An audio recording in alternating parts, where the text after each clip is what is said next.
Troy. We back at it again after the snow. We done warmed up a little bit, got the sports heating up, and it's Super Bowl time. So let's get into it, D. Man, what's going on, family? Time to talk about how the Chiefs are going to win again, unfortunately. So, before we get into all that, we're going to talk about the first topic. We start with the NFL. But hey, if you're in here, say what's up, and you're welcome to give us your opinions on what we talk about. And hey, we're gonna be looking at it, so we're gonna bring them up too after certain topics. We're gonna question some of y'all a little bit. So, but yeah, for the first topic today, NFL is the NFL. No, I'm sorry. hey, hey, my bad. Hey, are we live? Nah, this is what we're gonna do. We're gonna go over the scores first of the conference championship. So we're gonna start with the NFC conference championship. Eagles versus the Commanders. Eagles dominating win 55 to 23. And hey man, what's y'all opinion on that game? You want to go first, Troy? You got Okay, it. I'm not too shocked that they scored a lot of points. 55 is wild, but I'm not gonna be like I saw a double nickel being dropped on their heads. But Dan Quinn, again, he just needs to start calling defenses. He's a good coach. Like when it comes to motivating players, obviously, but he might just need to just give up calling defensive plays because he called defense last year in big moments for the Cowboys. They got smoked up by Green Bay. And now he called defense again, and their defense was not good. Their defense was even good last week against the Lions, and the Lions quarterback gave them four picks. And people, we look at it and the Lions got turnovers, so their defense is doing good, but you still get up a lot of points. You still get with 30 points. So it's just you just can't. I expect the Eagles to win because defense wins championships, and I thought the Eagles defense is better than the Washington defense. And I figured the defense was going to hold Washington under 30 points, and that's the results they got. So. Yeah, I didn't expect the score to be that high. I really wanted Washington to win, but at the same time, like Troy said, Dan Quinn, he's shown that he's not clutch on defense in big moments. Like all year when we got to the playoffs, when he was our defensive coordinator for the Cowboys, we got to the playoffs and got blasted. It's crazy. And Stephon Gilmore came out after he was released from the team. He said that Dan Quinn changed up their scheme from what they had been doing all year. He changed it up for the playoffs. Why stray away from what's working? Because and so I thought he was the Chiefs, and he realized, you got to have Chiefs quality of, team before you can be the Chiefs. I guess all I know is it wasn't working, and it's like Stephon Gilmore. He's never really been like a lockdown pressure corner. He's been great, playing some yards off, and even when he was on the Patriots, he was not a just locked down corner. But that 1 year he was. That 1 year, he won defensive player. That 1 year when he won defensive player of the year, he was locked down. Okay, I'll give him that. But like I said, for what he's known for over the course, full of his the completion of his career, he's not known for just being locked down McDuffie or Revis or Sauce. It's not. He's not known for that. For every year of his career, but Joey. Hey! Before you continue, shout out to Top Grizzly 84, which is my cuz, by the way. Amelia Williams 0, thank you for joining, and JoJo Chow, man, that's the homeboy right there. But go ahead, Ihu, my bad. Appreciate y'all for coming in and supporting. But yeah, I just don't. I think that he, like Troy said, he's just not. He shouldn't be calling the defenses. He's done great with Cliffsbury and Daniels. They've done some great work over there in Washington, and they've gotten further than they've been in decades. Yeah. And it's funny because they were like, Kellen Moore and Dan Quinn were on the Cowboys in 22 or whatever, and now they're in the conference in the divisional game and this, that, and the third, and I'm like, but are y'all winning? Like you get to this point just to blow it. I understand getting there is an achievement, but at the same time, like you want to win when you get there. Don't get embarrassed. That was embarrassing to me. That was just an embarrassing by the Commanders. And the Eagles capitalize on it. Like you turn the ball over and don't make stops, don't tackle. Like they're trying to punch the ball out of Saquon's hands. That first, I don't even cut you off, but that first play was embarrassing, bro. Exactly. It was it was an amazing play by Saquon, but to have two defenders like colliding on him, and he just spin them off on him, like like y'all little boys, and he just runs right past the other guys. Like, bro, that's such bad like angles. Yeah. Top Grizzly said Dan Quinn is allergic to run defense. What's up, CMDR Data 84? I didn't mean to cut you off. No. I guess he what's up, Jones? Yeah, embarrassing. So Jones is a Commanders fan. And, I was rooting for him the other day, but it's just kind of it's crazy to see him because he couldn't stop the pass against Green Bay when he was our defensive coordinator. Yeah. And now he can't. He was not stopping the run. So I'm like, he couldn't stop neither one when he was with us. I'm about to say that because the Cowboys last year had the greatest pass defense, but had a terrible run defense last year. Yeah, I mean in the playoffs, like when we were playing Green Bay, like they weren't running the ball like that, but they were like killing us through the air, and I'm just like, what are you doing? But that's all I had to say on it. It was just kind of embarrassing. If I was the head coach, I would have wanted to put up a better game. Yeah. And I will say, to add to that, it was for the Eagles, because we're not gonna keep talking about how bad Washington played. For the Eagles, that's great momentum you can bring into the Super Bowl when you're about to try to slay Goliath. It's like we put a double nickel. Jalen Hurts that was the best Jalen Hurts looked all year. Jalen Hurts, he wasn't shaky because before Saquon finished with 15 carries, he had 9 carries all the way up to the third quarter. Like they got Saquon had that one big run, and then they really felt the need to give the ball back to Saquon because Jalen Hurts was just doing really good. And passing wise, it's up that one pass that was a touchdown that should have been a pick, but near here or there. But it was a touchdown, so we ignored. But other than that, you want your quarterback when you about to go against the best quarterback in NFL, and when your quarterback is your weakest link on your team, because the Eagles have a great defense, great run game, great O-line. Their weakest link is that QB. And him having a great showing, and he can bring that momentum to the Super Bowl, that's what you want for the Eagles. So, you'd be like, okay, we can build on this now. We can trust Jalen Hurts to maybe come through for us a lot more. Exactly. Because when you play the Chiefs, they're going to blitz a lot, so it's going to be a lot of man-to-man coverage. And when you have good man-to-man coverage, and you have a good corner on somebody like A.J. Brown, and you're going to because it's going to be a lot of McDuffie and A.J. Brown matchups. Yep. And, Jalen Hurts going to have to put the ball on the money because McDuffie is a great corner. Now, is A.J. going to win some battles? Yeah, he's going to win some battles. But, McDuffie is going to make them work. And then you're going to have to put the ball on the money because they're going to come in trying to stop Saquon.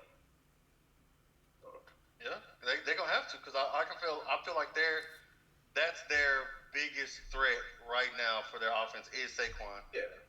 Good to go. Chris Jones did. I don't remember. Did Chris Jones come back in the game? No, because remember that was the final drive. So okay. So it was when you sent that text, they just got off the field. Okay. And it was the final drive, and the Bills never got the ball back. But I haven't heard anything about him being hurt, so I think he was confident that it was over. So he was just saying a good game to everybody because Pat got the ball and it was over. So they're gonna have to because I think that Jalen doesn't do very well under pressure when he's so.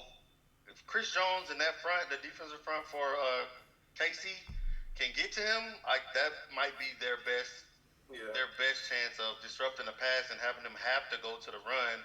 And like I said, I like McDuffie. I called him for defensive player or rookie. No, it's his second year. Oh, is it second year or defensive player of the year? Yeah. Decent player of the year. I chose him because I was just, like I said, if you just watch his game, He's good. He's pretty good. He's really good. He might not get the interceptions or all of a sudden the third that a lot of people like to see, but he's there. He's there. You know he's there, and he's doing great on D. He's there to neutralize the best player, and that's what you want. You want him to neutralize the best player. But go ahead, Joe. My bad. No, I was just saying, like, but yeah, it's gonna be up to Jalen Hurts to beat the Chiefs. Like Saquon's gonna do Saquon, but when it gets to like third and longs, and you know what Spaz is gonna do, he's gonna bring the goddamn heat. So you better when you know somebody's blitzing, you pick up the blitz. You gotta know where that blitz coming from. You gotta know your routes, and you gotta know who you're going to as soon as possible because he's going to bring the heat. Yep. Hey, so that was that game. That was a rout. Sorry, Drewski. I know your team got destroyed. Yeah, Shout out to Jaden Daniels. Great rookie year. Great rookie season. That's my best rookie season ever for a QB. It looked like it. He pretty damn good. So shout out to him. I'm glad Scary Terry got to get pretty far this year as well. Very underrated. I'm glad he said Scary Terry. Shout out to Quinn Mitchell because he shut down Scary Terry. Yeah. That's a rookie on a bet. And he's been that number one corner for the Eagles, and he shut down Scary Terry. So Scary Terry's no slouch. Right. Hey, shout out. There you go. Y'all heard T-Roy. What you got? You anything else on that game? No, man. We can move to the next game. All right. So we're gonna go to the AFC game, Conference Championship. The Chiefs and the Bills, man. Close one. Chiefs 32, the Bills 29. What's y'all thoughts on that, man? I started last time. You go ahead, E. I think it was a great game. There were some miscues by both teams. Mm-hmm. The Chiefs capitalized on those. The Bills, I think that the culture that Dan Campbell has brought throughout the NFL of going for it on fourth or trying to get points, like Troy said like a few weeks ago, I think it was like last year sometime, he said that a lot of coaches are going to try to adopt that mentality of going for it on fourth, and it's going to come back to bite them. And that's what happened to the Bills, in my opinion. They had a chance to put points on the board, but ended up trying to go for it on fourth. On their goal line? Yeah, on their goal line. Like, get the points, come back, and, like, that's just smart football. I mean, everybody trying to play Madden, like Dan Campbell. I think to that point, that's a great point, EU. They should have did that. I think the only reason why they didn't is because they historically, when they try to play the right way against the Chiefs, they end up going. That's basically what it is. So because of that, they feel like they have to go the extra mile and try to, do that. But go ahead, you. My bad.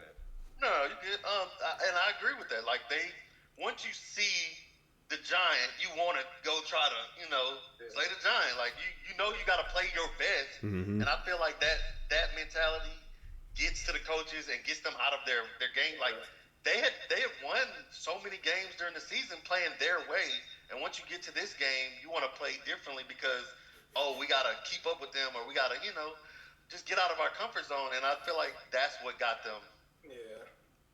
Yeah, because they could have used those extra points though. To your point. Yeah. It bit them in the ass at the end. So. They did.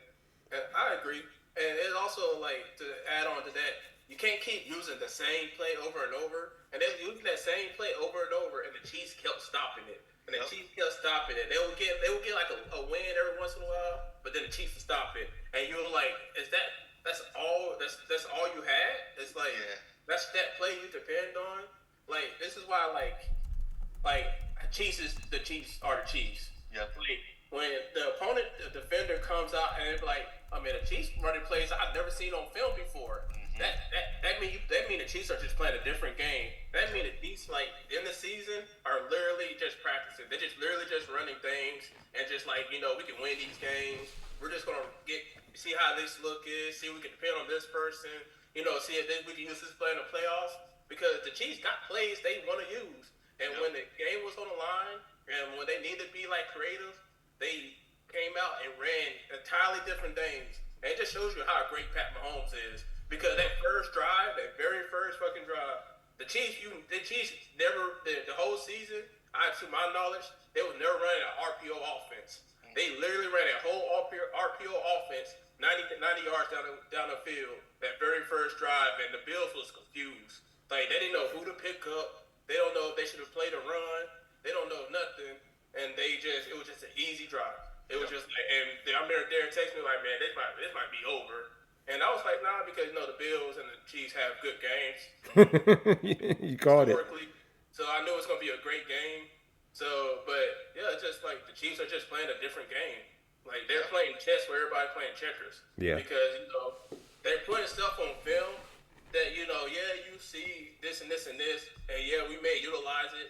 And like even their defense, you're like, Spaz is going to blitz. You don't know where he's going to blitz because they like to confuse it. But like they don't put the good stuff on film. No. You don't see the good stuff. Like the play the 30-yard run Pat Mahomes did. I have never seen that formation they ran for Pat Mahomes. They ran that mug, and like it was so wide open. Pat Mahomes damn near walked into the end zone. He didn't get hit until the end zone. Yep. So they're just playing different games than everybody else. It's just what it is. And I'm watching the First Take, which I'm not a big fan of First Take, but I do like Shannon Sharp. And Shannon Sharp said it best is like they fear Pat Mahomes. Like there's no bigger advantage for an athlete than fear. And they fear Pat Mahomes. And because they fear Pat Mahomes, they feel like they have to always go for it. They feel like they always got to get this fourth down. Because they could have took 3. Yep. Because, if you took 3, they took 3 there instead of getting stuff. And then all they would have needed is a field goal to win instead of a tie. Yep. But, they fear them. You see 15, you see 15 on the other side, and he just drove down 90 with ease. You're like, okay, we know what we in for. And now we got to make sure we get a 7 on this board, and that's the results that they get, man. Yeah, because they understand they do not want to go to an OT with that team. Because they're afraid that if he hits the ball, it's over. Mm-hmm. It's over, and that's why when they went for that 4th down, where everybody said he got it, again, it was close. I'm not gonna say to me, when I looked at it originally from the top view, it looked like he got it. When you look at it from the side view, it didn't look like he got it. And then it's like they called it. They didn't call it the first down. They called it to overturn, turnover on downs. And if you do a review, if you don't have enough information to overturn that call, you're not gonna overturn that call. And with not enough information to be like, oh, we should overturn that call. It was just not enough information. Right. So there was not enough there. I don't think it was a bad call, but that's just me. And like my old coach used to say, don't let the game be decided by one play. Like you should have been playing better before that to not let it lead up to this. Yeah. And like I said, like you said, there was not enough to overturn it because if you look at it from that side view, from the first down marker, it looked like the ball never crossed it. Off the line, yeah. And then another player got in the way, so there was nothing you couldn't see. Yeah, so it's like they can't overturn it. You have to have actual vision of the ball playing. You don't have that vision. You really can't overturn that call. And then it just is what it is, bro. And, they just got outplayed. Hey, so that over and over. Hey, so that brings us to the point. That's going to be our first topic of the day. Is the NFL rigged? Me personally, I don't think so. It's just hard for me to believe that of all the players in the NFL, they choose a black quarterback to be like, you know what, we're going to make sure he wins, goes to the Super Bowl every goddamn. He's half white. Yeah, but they treat him like a black quarterback. Don't forget, the year him and the Eagles went to the Super Bowl, they said it was the first Super Bowl that 2 African Americans played in the Super Bowl. Yeah. They didn't say it was the first Super Bowl half African and half. 1.5. Come on, man. They got to be more accurate than this. What they doing? So they consider him a black QB. I'm dead. Hey, he is half, but you can't make that history and not consider him a black QB. Then it would be inaccurate, right? Yeah, I agree with you. I don't think it's rigged because, for one, the amount of talent it takes for some of these guys to make these plays, like, you can't script Odell Beckham catching it with one hand. Like, you can't script that. You can't script, like, Saquon hurdling backwards over a defender. Like, there's no way you can script that. Like, but so, like I said, when it comes down to kicking field goals, the game's decided by field goals, like, there's no way that can be scripted because it could go any way. Like, it's like, hey, McDermott, go instead of kicking this field goal on the fourth and 1, let's go for it. And make sure you don't get it. Let's make sure you do not get that. And then we'll make sure the Chiefs go down and score, and we'll put you down 2 scores. That's just so it's so dumb to think that's rigged. Exactly.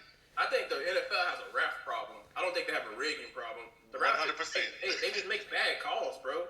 Like if you look at the game before then, the Eagles game, they called that little late hit on Saquon, which it was a close call, but Saquon wasn't technically out of bounds yet, but he was already out of bounds, and that call could have went anyway. So it's just are they rigging that for the Eagles? Uh-huh. You know what I'm saying? Yeah, and bringing up that play right there, they even slowed it down. Like the contact of the defender to Saquon, was before his left foot hit the white. Yeah, but he was technically out of bounds. Because he was over the white. He was in the air over the white. So it shouldn't have been a late. It wasn't a late hit. It was close though, right? So it was close. So it's did they rig that for the Eagles? Did they rig the Eagles to score 55? And then like last week with the Bills literally scored a touchdown because they got that DPI that wasn't DPI, and the Bills actually scored a touchdown off that DPI, but the Ravens lost by 2, so they would have made the right call. Would the Bills even score that touchdown? Did they rig it for the Bills to win that game? Did the Bills or the Chiefs? They look. I have to kind of slightly disagree with both of y'all to a degree. Y'all both know there are calls that can be rigged based on when it happens and what petty type of call. I was talking to my cousin. He was talking about the infraction calls. Typically they let you know if you're in the neutral infraction zone. Yeah. And if they call that, they must be petty. They must be trying to be petty. You know what I'm saying? Stuff like that. And it's typically for the Chiefs. What makes people mad is when the defense gets them all the way to the 3rd and long on a crucial play, and they go for that play, and they don't get it. I'm glad you said that because they was in a 3rd and long situation, and instead of calling the encroachment like they should have called when the dude went off sides, he literally went off sides, but they called a false start on the Chiefs. The dude damn near touched the Chiefs lineman. They were offsides on the Chiefs. Instead of making the play 3rd and 5, what it's supposed to be, it was 3rd and 15 for the Chiefs. Right. The Chiefs is down right now. They're down by 1. They're gonna balance it out every now and then. They can't be obvious now. Come on now. Did they rig that? It was oh man, you know what? Hey, that's a good time to make a really bad call for the Bills because the Chiefs are only down 1. They have no faith in the Bills. They're let's get this call out the way now because we know the Bills are gonna sell it. They're gonna sell it. They're gonna sell it, and then after they sell it, it's all right. Well, now we can call it for patting them like we usually do. Y'all act like they never did it.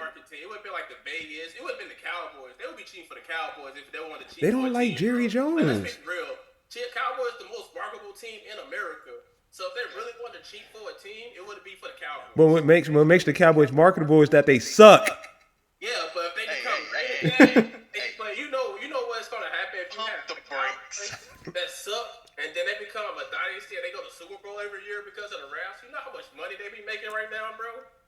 Let's be for real. If they really want to rig the game, they'd be rigging it for the most expensive, the most viewed team in America, which is the Cowboys. It makes 0 sense to rig it for Kansas City. Yeah, I mean, what's this that they make? Who on Kansas City is super marketable? Kermit? They made it marketable. But Kermit, not really. They're still not even close. So you ready to market Kermit over Joe Cool? Let's be for real. Joe Cool, dude name is literally Joe Cool. You talking about Burrow? Yeah, Joe Burrow. You ready to market? He played for the Bengals though. That's a low market. That's a small market team. Kansas City is too. So I'm saying, what's your point? You should have said somebody else. I'm just saying, you talking about what idea for the NFL to rig for Kansas City? That's easy because everybody knows who Patrick Mahomes is. Patrick Mahomes. Okay, it's just like NBA. Let's compare it to the NBA. We knew. Wait. Hold on. We knew who Steph Curry was, right? But most people didn't know who Steph Curry was. Okay, but nobody knew who Pat Mahomes was. Nobody watched until he had that. But I'm just saying. So when did they start rigging it for Pat Mahomes? When? What year? Give me a year. After he lost to Tom Brady. Pat Mahomes After he lost to Tom Brady. After he went to a Super Bowl and after winning the Super Bowl and because he won a Super Bowl during the Tom Brady era. Mm-hmm. He went to AFC Championship during the Tom Brady era. So it was like they did not rig. You're not outrigging the original outrigger. That's all I'm saying. I'm just saying, bro. It would make sense. That would make sense if he went to the Super Bowl and AFC Championship after Tom Brady. But he went to the Super Bowl AFC Championship during Tom Brady. But wait. They've been marketing it. How have they been marketing it? He's been the GOAT since Tom Brady left, has he? He's been the GOAT in training. But the moment he came in and he won that very first Super Bowl during Tom Brady's era, they was already calling him the greatest quarterback they ever seen. They threw 55 touchdowns in the season. Like, bro. So it's just like, did they rig that? Did they rig the 55 touchdowns? It was afterwards. I'm saying they more so rigged a lot more afterwards. As you already know, they love the Kansas City Chiefs when he won his first one. That's how everybody does. You live long enough, you're gonna be the villain, man. That's how it goes. That's the comeback. That's the thing. People think it's rigged, but it's not rigged. Like, let's be for real. Like, when the Patriots had a dynasty, they always cried about the refs too. Yeah, they rigged it for them too. That's what I was gonna say. I was gonna say that's the difference between Tom Brady and Patrick Mahomes. Like, the Patriots organization was actually cheating. Like they actually lost draft picks on 2 scandals because of the. What does that have to do with petty flags from the officials? You act like the officials don't do that. Bro, because people bitch about dynasties. That's what I'm saying. They do. When team wins too much, they be like, they see everything that happens gets escalated on a bigger scale. Mm-hmm. And like me personally, like, I love the NFL. I'm not a huge fan of any team because I'm more of a basketball guy. Mm-hmm. I see everything like as it is. Like, I see everything like clear because I like to see greatness. And I don't I see when I watch every game and I see missed calls. I see missed calls in every game. Like the Lions game, they had a face mask on the Lions game. They could have called for the Lions. They didn't call. Like, it's just like, and and the Lions was at the time, the game was close at the time. So it's just so we're just gonna be like, these missed calls for the Chiefs are more impactful than the missed calls for the other teams. It's just so dumb to me. That's just like, you're just looking for a reason to cry while they good. Give me 1 second. Hey, y'all, I just want to shout out to my cousin in the chat. Okay. Mr. 9450. Oh, we all got fam in here. Hey, what's up, man? We all got fam in here. Hey, Tom was great, bro, but I'm just saying, like, for people to be, like, we escalate things when the refs have been bad all year. There's been missed calls all damn year. Yeah. And because all of a sudden, with the playoffs, 57 million people watching, and they miss calls. Oh my God, they be cheating for the Chiefs. They say that during the regular season for them too, though. They say that. Hey, audience, stop being sheep. Stop being a sheep, bro. Stop listening to everybody. Don't listen to everybody online because they are not telling the truth, bro. I can tell y'all straight up, they don't rig stuff for the Cowboys because we get Thank you. every year. I ain't trying to. They just need the Cowboys could lose in the wild card. They did their job. When they cheat against y'all, do you think they have an agenda? Do you think the NFL have like this agenda to cheat for the Cowboys? Yes. Nah, Keep them sorry. There's some bad blood there with Jerry. It has nothing to do with we about to rig it so that the Cowboys can lose every year. You think the refs is terrible, right? I think the refs are making mistakes. Y'all just literally said what you just say? Say that again. They're making mistakes. No, what you say before that? Because of who? Jerry Jones. Oh, so that had nothing to do with anything. Just like in 06 in NBA when we lost to the Miami Heat, that had nothing to do with Mark Cuban, huh? So that. 32 owners in the NFL that Jerry Jones be drinking liquor with, and they all be like, "Hey, Jerry, this year, you my homie. I like you. We celebrate your birthday together, but we're gonna have every ref call against y'all because we don't like the Cowboys." Exactly. That's how the conversation go. Like, yeah. You know what? Beach, we like you. We like Kansas City. So we're going to rig all the games for y'all so y'all go to every Super Bowl. And, because, we make a lot of money as it is in this big market city. Why not give it to the small guy? So what you're saying is, so when it's close calls, you're saying it don't go Kansas City way majority of the time, ever. Even petty calls, right? You don't think so? What's the description of a close call? Like, Okay, like I just said, like I know you gave that tell one me, example. Huh? Go ahead. that 4th and 1, you thought it was a first down? Can you give me description proof of showing? Look at that play. Show me a picture of showing me the ball passing the first down marker. Shit, I have to look it up. Shit. Yeah, Well, please. no, I mean during the game, like D, I can tell you from my point of view, like it was not clear where the ball was, especially once because it was moving towards the line. Like you could see in between the sideline view, it was moving towards the line, and then right when it got to the line, and then he started getting pushed the other way, there was another player was in the way. Like his back was turned, he was in the way. So There was no way for a ref, even on camera, to actually see where the ball was. Like there was no way. So there was not enough. There literally was not enough evidence to overturn that call. Okay, so let's skip that. Okay, they cheated this year. What did they do last year? What did they do to cheat last year?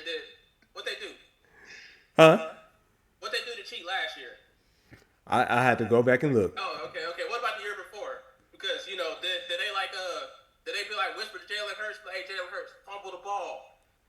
Yeah, but he was known for fumbling the whole season. So it's like, hey Jalen Hurts, the Chiefs gotta win. Fumble the ball. That way they have a chance to win. I mean, a lot of people say that they actually got some calls during that 49ers Super Bowl that went their way. Okay, sure. I mean, yeah, you can say that, but we have to go look at it. Obviously, Okay, sure. we have to go look at I it. just know that the refs have, and we talked about this a lot of times during the week. Terrible, bro. The refs do make the wrong call. They make bad calls, and I thought that they had changed it because in one of the games, I think it was week 5 or 6, they took 10 seconds to review the play call, changed the call over, made the right call, and kept the game moving. That's why they need to review more calls. Yeah, that's what I'm refs thinking. make terrible calls, and these calls need to be reviewed. And when it's a close call, them things need to be reviewed to make sure you got the right call because they be making terrible calls, bro. I'd rather the game be extended for getting the right call than making the wrong call and ending the game. That's all I'm saying. Make the right call. Make the right call, bro. Some stuff is a look. So yes, officiating can be trash, right? Obviously, I do agree with that. But we're not going to sit here and act like officials aren't being told to favor certain teams a certain way. I don't think not they're going being to do that. told. I just think they have the LeBron effect, the MJ, the Kobe. Don't say LeBron right now because we know how you get. Your stars are going to get these calls. I'm not. I'm messing with you. You got the star power to get those calls. Tom Brady got rules changed for him. Exactly. But what rule has they changed for Pat? It's not that they changed the rule for him, but they just so happen to call these things that they usually don't call at certain times of the game. That's all I'm saying. Certain points of the game. One more thing. Top Grizzly, you said that you could have made an educated guess, but an educated guess, if they would have guessed and got it wrong, you would have people on the other side saying they made the wrong call. So it's without definitive evidence, there's no way to just change the call. You have to visually see the ball break. Yeah, and that's literally the rule. You have to visually see it. If they cannot visually see it, they can't overturn it. Maybe they could have been it's the first down, but the line judge that was able to see the play, who was what made the call, that wasn't the first down because the other line judge in the back of the play couldn't see it, but they're gonna go with the person that can see it. So it's just that's a really close call. It's so hard to make that call, and they reviewed it, and you can see both line judges from opposite sides. Yeah. They were on opposite sides of the yard line to get. So one said that they didn't get it, and the other one said that they did get it. So they were walking up, and then as they were walking up, the other one switched to where they couldn't get it. That's what I'm saying. It just. Hey, to be real, the Bills wanted to not make it that close. Maybe roll Josh out, or instead of using the play you ran, 12 times that game. I don't know. I'm going off the top of my head because they ran the play every time they needed 1 yard. So it's instead of running the same play over and over again, how about you be creative? Roll Josh out, because when Josh Allen rolled out, they couldn't stop him. So roll him out, get the 1 yard. How about kick the field goal when you're down? I'm just saying though, 3 points. I'm just saying though, instead of making it a close 1 yard, make it a close call where you leave it to the ref. How about you get 2 yards and and not make it an issue? Like if that was Philly doing a tush push, they would have been a clear first down because Jalen Hurts would have been all the way in like 5 yards down the field, and it would have been like there's no way you can make an iffy call because they wouldn't have been stopped. So it's just like instead of leaving it to the ref, how about you actually go get the yardage and not make it a close call? But yeah, and so you're right about that as far as leaving it to the refs, but that goes back to the original point. Like, is it rigged? Well, that's probably why they're scared to have close games with the Chiefs. That's because they feel like it gets rigged their favor. So I'm just saying. But I'm just saying, if you think that game was rigged, then but it's not just that game, Troy. I'm just saying. Me personally, I enjoy going online and watching people cry about how much it's rigged because you just sound like you just sound bitter and shit, bro. But they were up. The Bills were up at one point. But Troy, But Troy, but hold on, Troy. You have never thought in your life there was a call that was rigged towards somebody in any NFL, NBA. I know you have. So. When I was younger, probably, but now that I'm like older and I see like the flaws and I see everything more broad, because when you get older, you get mature. You see everything instead of putting emotion into everything that you see. You just kind of see everything emotionless. And I see everything emotionless. I just don't see everything as rigged, bro. Do you see? So you wait. So you see? It's hard for me to believe everything is rigged when, like, you have these athletes, these grown ass men that train every damn year to make this game, and the ref can't stop you from being better than somebody. That's just the aspect of the sport, bro. Like they can't. It's not like they were just calling random ass holding calls. Yeah. It's not like they was like out there like, oh man, they got a touchdown there holding. But you're literally just talking about this game. Well, okay, so like I said, the only time I've ever seen the ref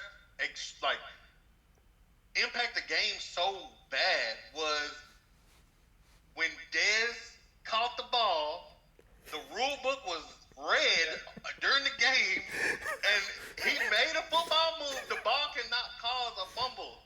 Yeah, I mean the ground cannot cause a fumble. So it should have been a catch. But like I said, the only time I've seen the refs screw over a team has been the Cowboys.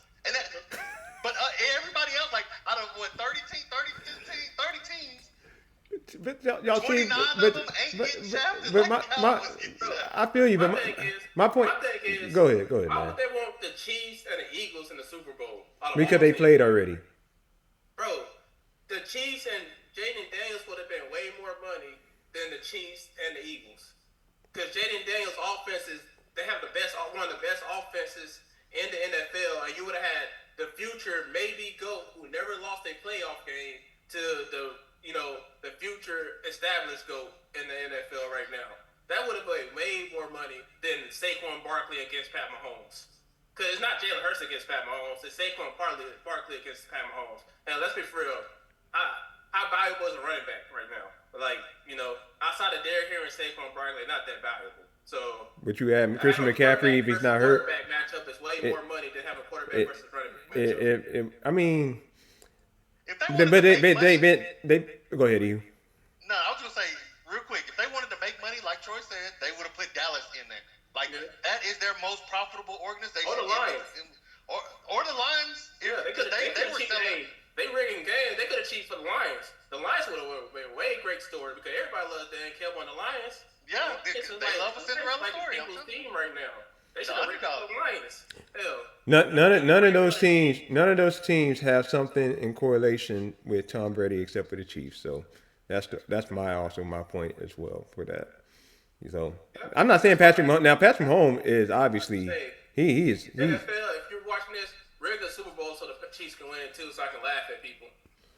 They don't. I mean, motherfuckers ain't gonna care if you laugh or not. I mean, they don't change the fact that it gets rigged or not. I mean, Mahomes is a Mavs fan for life. I want that man to get another ring. Rig the Super Bowl. Troy, you ain't even got to say shit. They were gonna do that anyway. They didn't need your approval for the shit. Rig the Super Bowl. You said that like the results are gonna change. The results already in, brother. Hey, send me the script too, so I know. Oh Dak get a Super man. Bowl. That's what I'm.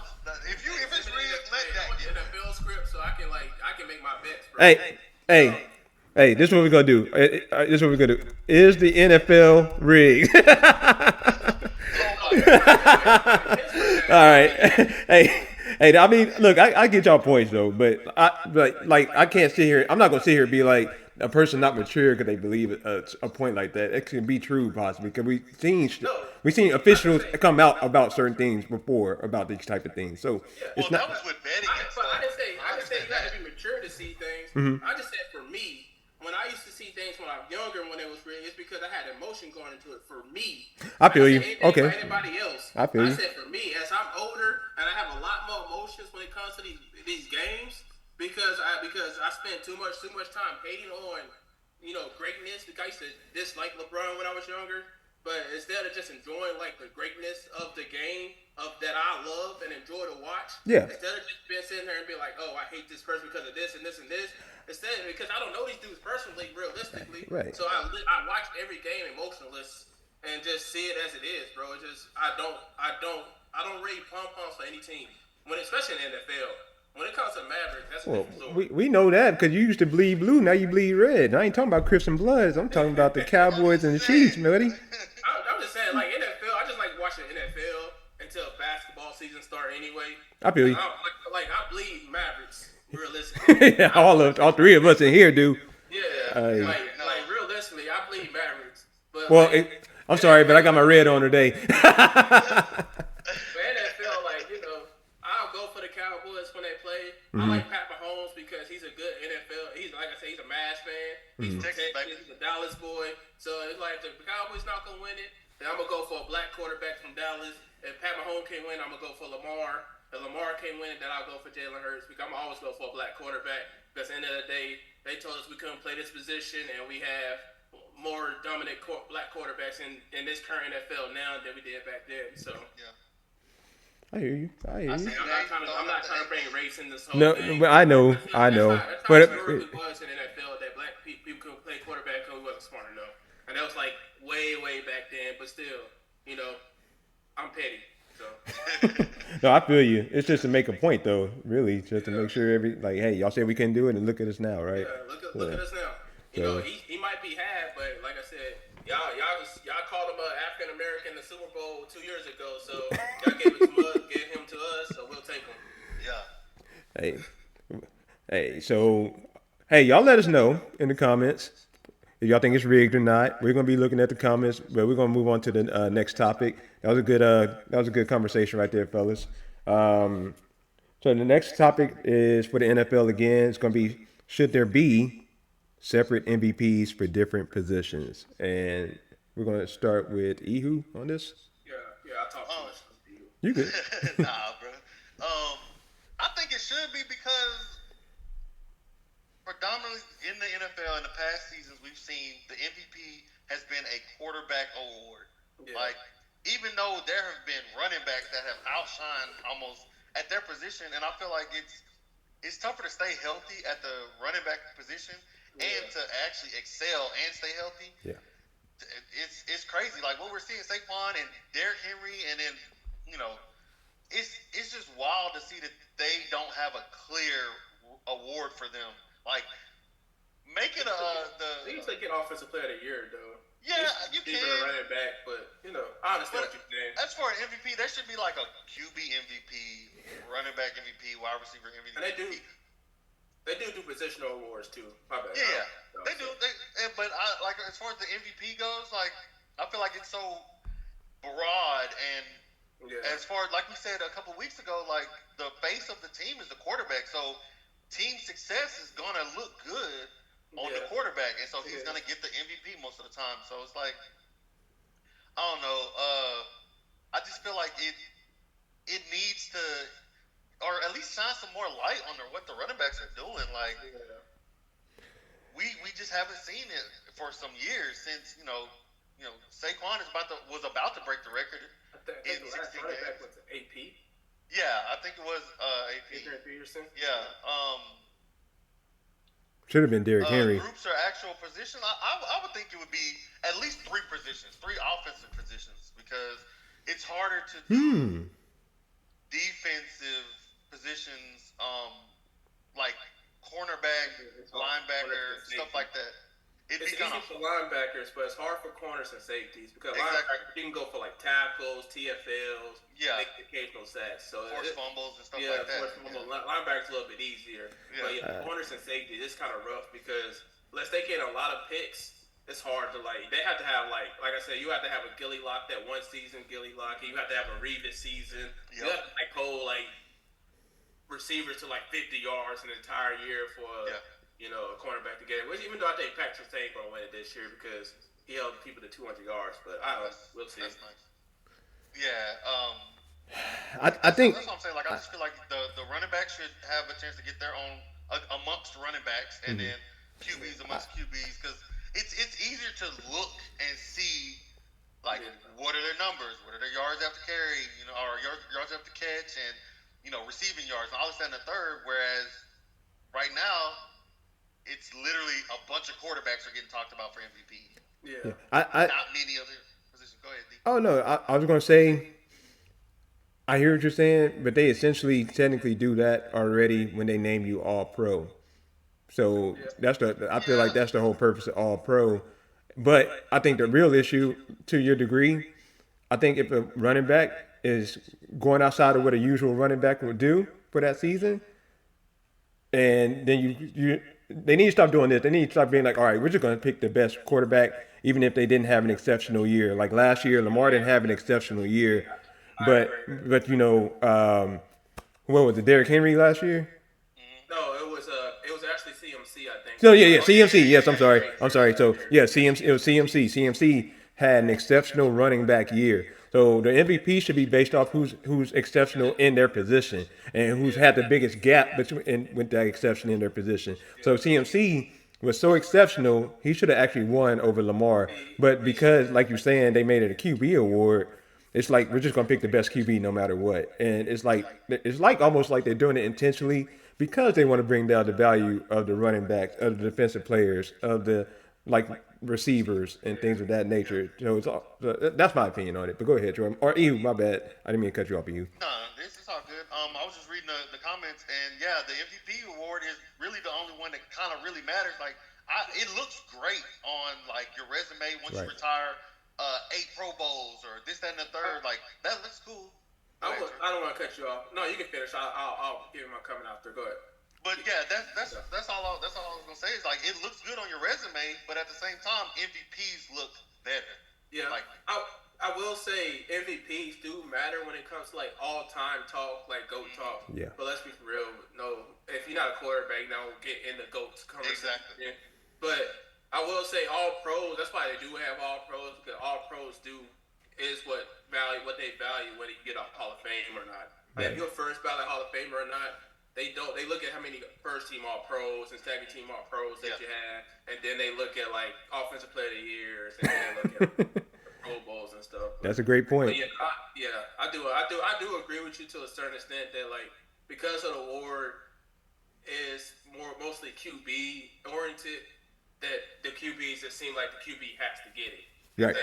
Right. Yeah, that's why I like. For me, I don't think the award needs to change. I think we need new voters. Yeah. Because first, for starters, they're inconsistent on what they're voting for already. So it's just like, what are you voting for? Are you voting stats? Are you popularity? Are you voting for like team accomplishments? Because like, if you are voting for that is what you're voting for. You should vote it across the board every year. You shouldn't just be like, oh, I'm feeling this guy. I'm feeling this guy. Like, you should have a criteria. You're a voter, so for me, I feel like you should have like a notepad of what you expect the MVP to do. Yeah. Like, and you need to go through all your people and can they check the box like team impact. How much usage rates they have for their team. What's their stats looking like? What's their team record? Are they the 1 seed or the 2 seed? That's what I would think the voters would have. Yeah. And like, what their defense looking like and what their team looking like. But so I just feel like. And the way they vote for me when I look at it, they feel like they don't have a checklist. They just like listen to everybody and like, You know what? I think I agree with that because that's what everybody else wants. So yeah. Because if you I'm gonna read off some stats. Bear with me here because it's a lot of stats. Like last year's stats. This is one person stats: 3,678 yards, 29 total touchdowns, 7 picks, 102.7 passer rating. The next person is 4,280 yards, 33 total touchdowns, 11 picks, 113 passer rating. The other person is 4,500 passing yards, 38 touchdowns, 9 picks, and 105 passer rating. Which one sound like the MVP to y'all in that situation? To me, the one who got the most yards. Exactly. So, TDs. And the first person, their team record was 13-4. Next person, team record was 12-5, then 12-5. Two of them was number 1 seeds, and one of them was number 2 seed. And so it's just what's the criteria? The first person was obviously Lamar, because that was his numbers. Them shits was underwhelming. And he gets the credit for his team's success, even though their defense, they had a number 1 defense in football last year, and their offense was let me see, I wrote it down. It was a number 3 offense in football, while Dak had the number 5 defense last year, and they had a number 1 offense last year. So what that sound like to me? Who impacts their team winning more, Dak or Lamar? Dak. Because with the number 5 defense compared to number 1 defense, that obviously means they depend a lot more on their offense than the number 1 defense do. Yeah. Right. So it's just what are you voting for? What's your criteria for the votes when you make these votes? So I just feel we just need new voters. The voters need to have criteria. They need cards. Because I do agree that CMC should have had a more serious voting last year, but they don't. So it's just what are we voting for? Because I think Lamar's getting another one. I think Lamar had great stats, but I really do think Josh Allen deserved it more based off the way they voted last year. Because Lamar's stats was underwhelming, but because he had no weapons, and he was carrying the offense himself, which he was. Yeah. He got the MVP, which is that's cool. But then you have to give Josh Allen the same respect because Josh Allen don't have no weapons. He don't have Derrick Henry.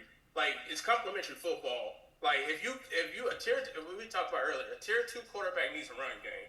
So if you give a tier 1 quarterback with a run game, you're gonna have Lamar style numbers because Lamar's a tier 1 quarterback. He's a top tier caliber quarterback, and you give him an 1,800-yard rusher, he's gonna have really good stats. Because people are going to have to depend on stopping Derrick Henry, which what the Bill was trying to do. Because they'd rather stop the run than stop Lamar from passing. I didn't mean to cut you off. I'm going to go back to when you mentioned the numbers, right? And you basically compared Lamar and Dak because they were 1 and 2 last year. And Brock Purdy, the other one was Brock Purdy. And Brock Purdy. Okay, Brock Purdy had better numbers than Lamar. I think the only reason.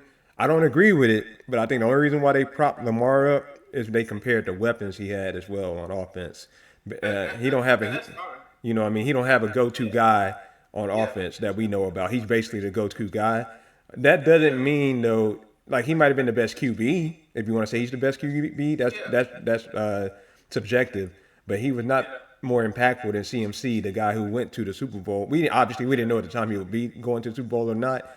But we assumed that team was good enough to do it, and the driving force was CMC, and so it's But that's what comes back to me. It's if that's what they vote for, Lamar, because he was the only, and I agree that he was the driving force of that offense. For them to have a number 3 offense with no serious weapons, even though we're not going to talk about how good Mark Andrews was this year. Yeah. But neither here or there. But if that's their criteria, that should be the same criteria this year. Because you can't say the same thing for Lamar. Because Zay Flowers had a second year under his belt. Zay Flowers is a good receiver. He might not be a top 5 receiver, but he's still top 10. A lot of teams would take Zay Flowers over a lot of their number 1 receivers right now. Zay Flowers is a good quality receiver. And then you have Derrick Henry, who was the second best running back in the NFL. You can even argue he was number 1 because he had more touchdowns than Saquon. But Saquon had more yards. So you can argue that he had arguably the best running back in the NFL, while Josh Allen had the best O-line in the NFL. But Cook was probably maybe top 5, maybe top 10 running back. And then who was he doing it to? Who? That's it. I mean, you know what I'm saying? Josh Allen stats this year was 3,700 yards, 40 total touchdowns, 6 picks, 101 passer rating. And Lamar's is 4,100 yards and 45 total touchdowns and 4 picks. So like Lamar has less picks, but 2 less picks and a little bit more touchdowns. But also Lamar had the better weapon. He got 16 touchdowns from Derrick Henry. He got 1,800 yards from Derrick Henry. You know, Josh Allen got like 1,200 yards from Cook. So it's just like, if your criteria last year was Lamar carrying his team offense, then that same criteria should be the same for Josh Allen this year. Yeah, valid. I agree with that. That So is it's like, very I want valid. consistency. I don't mind you vote for how you vote, but be consistent with it. Don't be inconsistent with it. But then, like Top Grizzly said, you know, I'm looking at. He says I think Saquon deserves it if he played the last game and broke the record. Now the only problem I have with the Saquon thing is he didn't do it in 16 games, and that's always going to be the issue. It's because you got to try.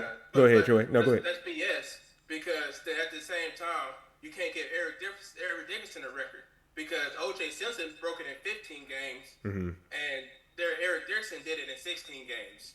So. No, I'm sorry. OJ did it in 14 games. Eric Dixon did it in 15 games, and then he extended it in 16 games. So it's fair. So if you're not going to get Saquon a record because he beat it in the extra game, you can't give it to Eric Dickerson. Right. Eric Dickerson beat it in the extra game because OJ did it in 14. Got so you. It's just like that's just dumb. That's just not knowing history at that point.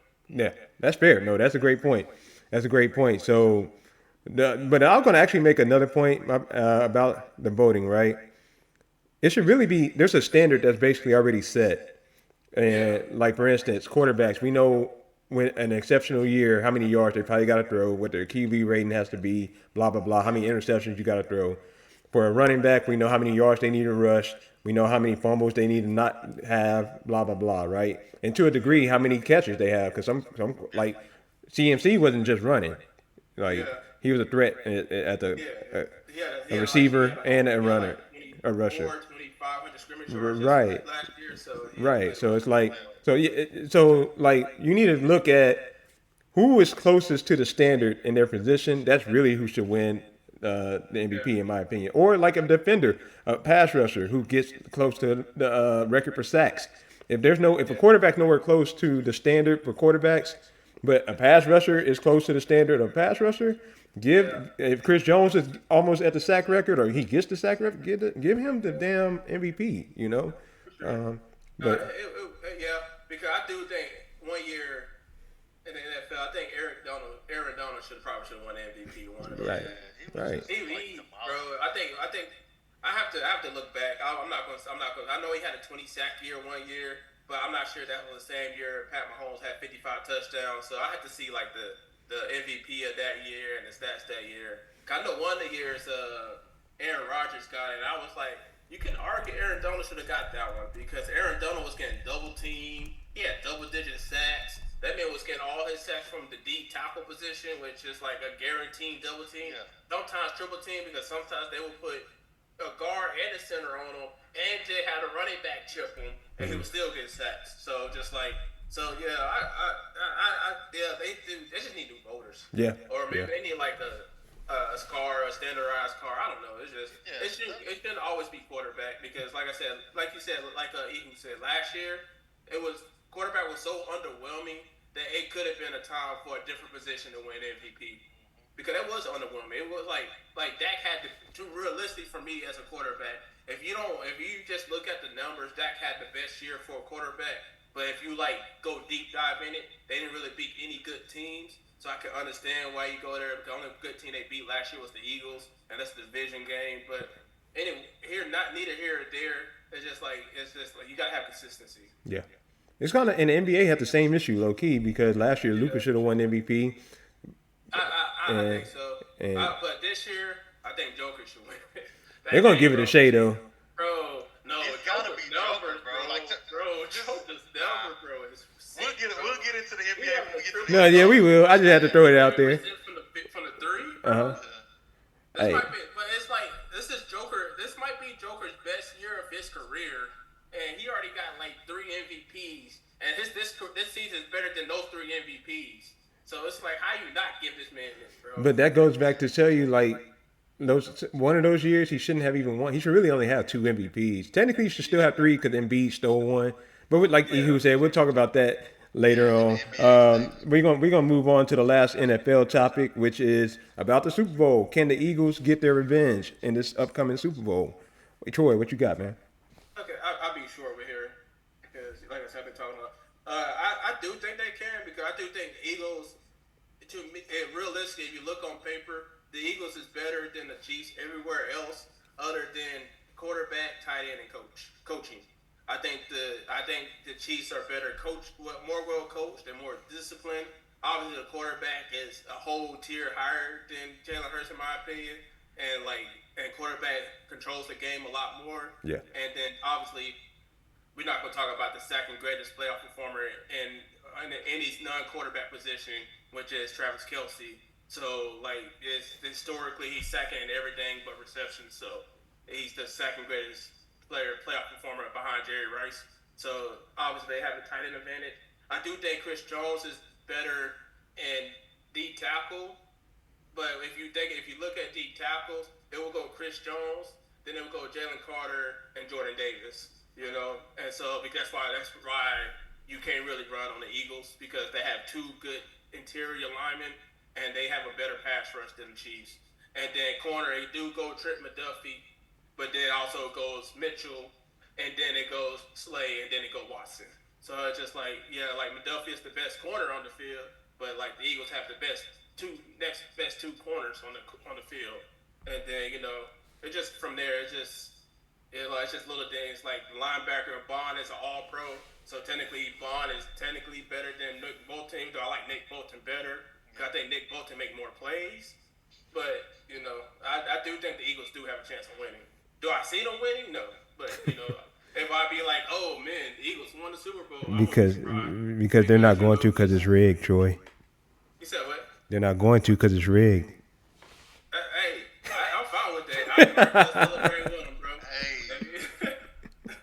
Next year, rig it for Lamar, so Lamar can get him one. He needs one. If you're gonna have three MVPs. I'm just saying because this NFL rig it for Lamar, so I can go bet on Lamar, so he can go win a Super Bowl, and I can make me some good money. Then I can go bet on the Cowboys. Give me the script so I can go make some money, bro. He said you trying to revise the script. We running the audible on the script for real. Hey, I'm just saying, let me know the script so I can go make me some paper. I'm just saying, nobody's gonna bet on the Chiefs win the Super Bowl every year at the beginning of the year. So hey, let me have the script so I can go bet on the rigs. For sure. Yeah, like I said, I think there's always a chance for any team to beat another team. Any given Sunday, another team can beat a team. As a Cowboys fan, the Eagles about to lose. I don't care what nobody say. They can have the better running back. Yes, they do. Hunt, in the Chiefs system, Hunt is doing well. If they try to force Pacheco to run, I feel like Pacheco is not 100% right now. He came back from the injury, and I don't think he's 100%. But Hunt has showed in the past two games that he can be that guy to start and get them the yards that they need. He was running hard and, putting his foot in the ground. He's just doing it, doing whatever the team needs. Quarterback, like you said, comparing the quarterbacks, Jalen Hurts is not in Mahomes' league at all. Not even close. Their defenses are good. I feel like like you said, coaching and organization. I trust Andy Reid. That's bad. With making the right decisions and doing whatever his team, staying within the confines of what his team is good at and using that. Sirianni, he's a hothead, and I feel like he just kind of gets out of his element trying to call plays that aren't in their pedigree for their team. And I think, like you said, they're going to come out trying to, we're not going to let what happened last year happen this year, and this, that, and the third. And or not last year, but last time we played them in the Super Bowl, I just think that the Chiefs got it, man. They've shown that they can win. And Hey, I didn't even think about this. Top Grizzly has a good point, man. It does come down to Kellen Moore. He does have the Cowboys pedigree, so that might hurt Billy. They about to lose. That's true. Hey, man. I didn't even think about that. Hey, that's another day you don't want the Eagles to win because Kellen Moore wins, bro. Hey, bro, you know the Cowboys gonna take so much heat. but the Chargers had them before or after us. He did, and they were trash. And they didn't do nothing. They were trash. Don't think it's Kellen Moore. It's the players on the team for real. Man, that was a great point. In LA. Yeah, but right now, like nobody can do nothing in LA because Justin Herbert got all that arm power and no intangibles. You can't go to intangibles. Don't have 10 intangibles, bro. I have never seen that in the history of my life, bro. A quarterback with that much talent with no intangibles. He just That's wild. Games, bro. And he's had some great receivers like ever since he's been in the league. And it's like, what are you doing? Yeah, and he has such a great arm. He throws a pretty ball. And when the team need him to make a play, he just. That's wild. Yeah, I don't know. He at the house.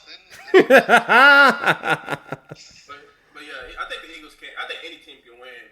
So, and like Jalen Hurts don't turn the ball over like that in the playoffs, and same for Pat. But it's gonna come down. It's gonna come down like to the last one. Who's gonna turn the ball over more? So. Yeah. All right. So we're gonna end that NFL conversation on that. So this is what I want y'all to do. I want y'all to put y'all solidified pick for the Super Bowl winners and chat. I want y'all to do the same thing in the chat. But what y'all got? Who you got, Darius? Who you got winning the Super Bowl? I got the Chiefs. Because of the script. It's the script, the officiating, all of it, the whole nine, man. Will it be? Oh yeah, and that is true because it is rigged and the Chiefs got the ref, so it should be the Chiefs. I forgot about that. I didn't put that on that. So the Chiefs had the better QB, better tight end, better coaching, and they had the refs on their side. You see the pictures online, man? You see the pictures online? And they had the better kicker. Oh man! And they got Taylor Swift, bro. It's over. Oh yeah. The marketing go crazy when that happen. Let's go. See what I'm And saying? that's rigged too because no Taylor Swift to date Travis Kelce, so they KC can get more views. Yeah. I'm just saying, man. Travis Kelce can throw the rock when they win the Super Bowl. That was a hell of a sacrifice, Kelsey. You did well. No. Oh shit. Troy, you see this? What happened? This Hey, is the reason why I Hokage Frost, aka Richie, said Ehu is picking the Eagles. Oh, that's an insult.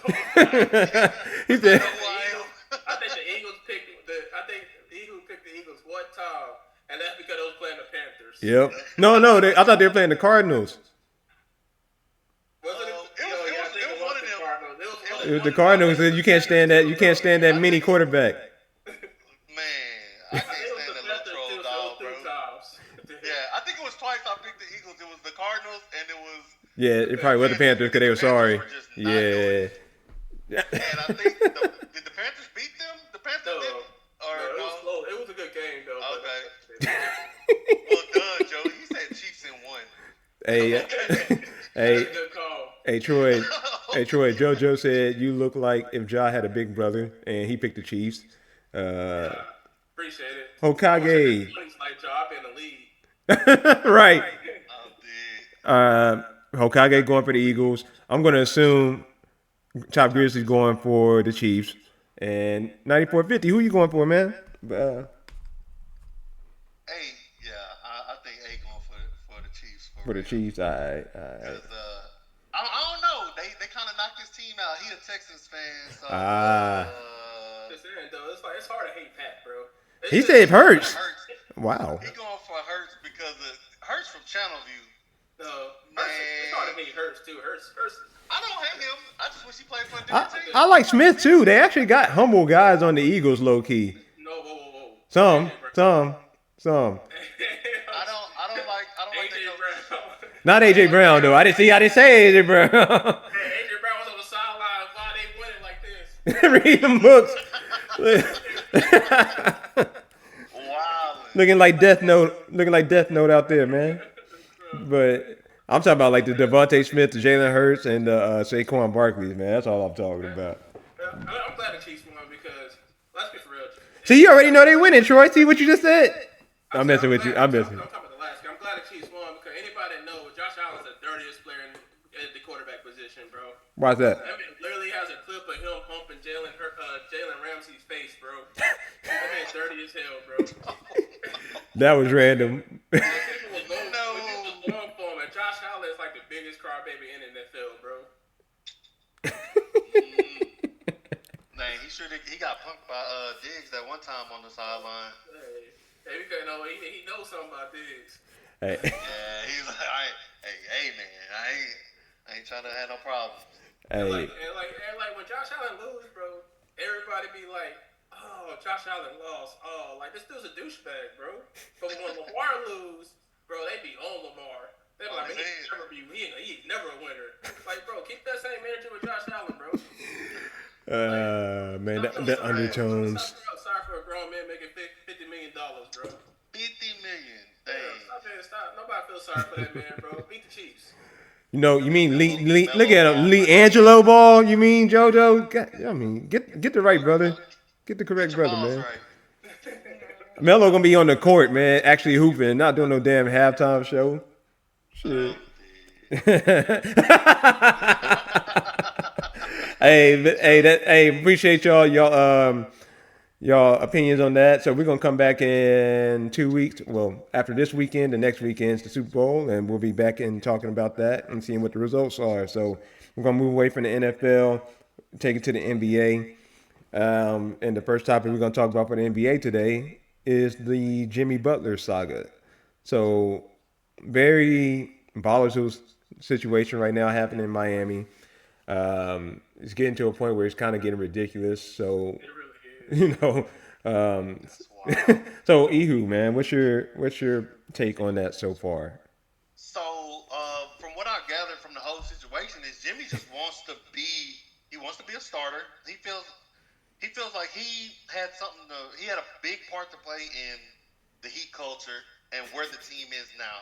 Like ever since the bubble, Jimmy has felt like this is my team. I put it on my back, got us to the finals, and I played my heart out. Put everything like you saw, like as hoopers, everybody in the chat, everybody on the live, like as a hooper, when you get done hooping and you walking away like your legs and your knees and everything is on fire, you gave your all hooping that, or you probably just hooped longer than you should have been hooping. Yeah. And to see him in that state, put his body on the line, like he's giving his all to this team, and they trying to push him to the bench because he's an older vet, and I just feel like it's kind of in some way he feels disrespected, and I would feel disrespected too. Like I was the only one on this team consistently hooping, and even though like I'm looking at his stats right now, and you know he's played on average 60 games a year. Mm-hmm. Not a lot of stars play that many games. They usually, you know, they have to play 65 to make the award. To make the All-Star or get any of the rewards, the yearly rewards. So he's like he's played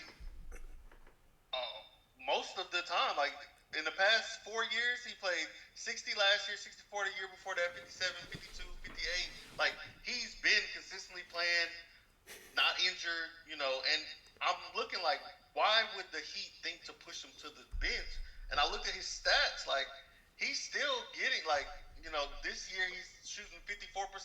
Last year he shot 49%. Year before that, 53%. And his three-pointers this year, 36%. 41% last year, 35%. Like, he's still putting up the numbers. 20 points a game last year, 22 the year before that, 21. Like, he's still consistent. So, what is the reason? And I feel like this is why he feels disrespected, because he's been hooping and still doing the same thing he's been doing for years, and they're trying to push you to the bench. Like, what's the reason? So, I do know the reason. It's because Jimmy Butler wanted the extension, and Pat don't want to give him the extension, and then he started having those issues. And because he kept having issues, Pat was like, well, you come off the bench now. And that's why they put him on the bench, because he's like lashing out. Because Jimmy Butler, this is nothing new to Jimmy Butler. When he doesn't like something, he lashes out. He's very outspoken. Okay. And he has a lot of ego. And like I understand where he's coming from both sides.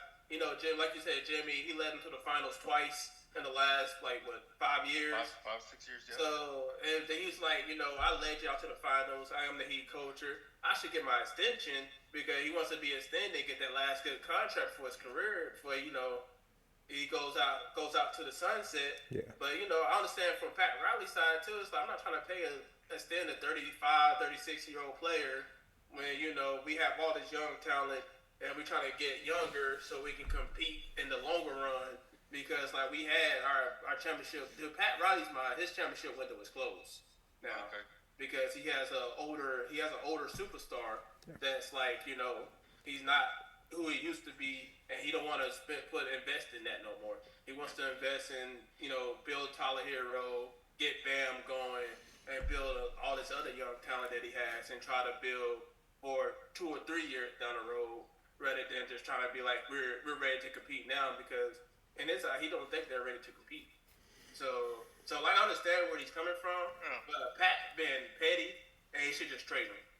Yeah, and I see where you're coming from. I think that if you see that these young guys aren't they're not getting there. I've seen in the last finals, Tyler Hero was nowhere to be found. Yeah. Sheen was nowhere to be found.